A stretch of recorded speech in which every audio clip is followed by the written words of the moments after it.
अध्याय 1 के शब्द अर्थ, कुछ महत्वपूर्ण प्रश्न और पात्र परिचय। चलिए तो देख लेते हैं हम। पात्र परिचय। दयाराम जी मीरापुर निवासी हैं, परिवार की मुखिया हैं। मीनू दयाराम जी की बड़ी बेटी, आशा दयाराम जी की छोटी बेटी, रोहित दयाराम जी का बेटा। मायाराम जी मेरठ निवासी, परिवार की मुखिया। अमित मायाराम जी का बेटा, मधु मायाराम जी की बेटी। धनीमल मेरठ निवासी एक धनी व्यक्ति। सरिता धनीमल जी की बेटी। नीलिमा मीनू की सहेली और अशोक नीलिमा का भाई।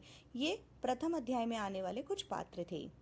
ये कुछ महत्वपूर्ण जो शब्द हैं, आपको लिखने में दिक्कत हो सकती है, उसका मैंने यहाँ पर चित्र दे रखा है, आप स्क्रीनशॉट ले सकते हैं और इसका अभ्यास करिए। अब हम देख लेते हैं कुछ महत्वपूर्ण प्रश्न। मैं प्रश्न पढ़ देती हूँ, आप उत्तर जानने की कोशिश करिए, न बने तो मुझसे पूछिए।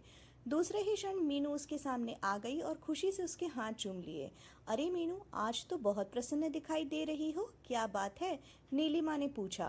प्रश्न 1, मीनू कौन है? उसकी खुशी का क्या कारण है? उसके सर्वनाम किसके लिए प्रयोग किया गया है? प्रश्न नंबर 3, कुछ सोचते ही मीनू के चेहरे पर उदासी क्यों छा गई?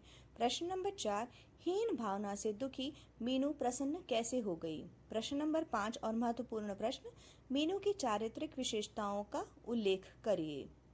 अब हम आ जाते हैं दूसरे इस पे। मीनू के मुंह से अपनी प्रशंसा सुनकर नीलिमा दिल ही दिल में प्रसन्न हो उठी, परंतु उसे मीनू के दिल में छिपी पीड़ा का आभास था। तभी मीनू के भाई रोहित व नीलिमा की मां ने कमरे में प्रवेश किया।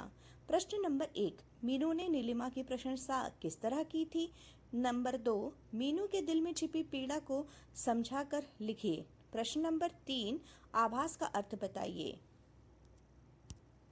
नीलिमा ने मीनू का उसकी छिपी हुई पीड़ा से ध्यान हटाने के लिए क्या किया?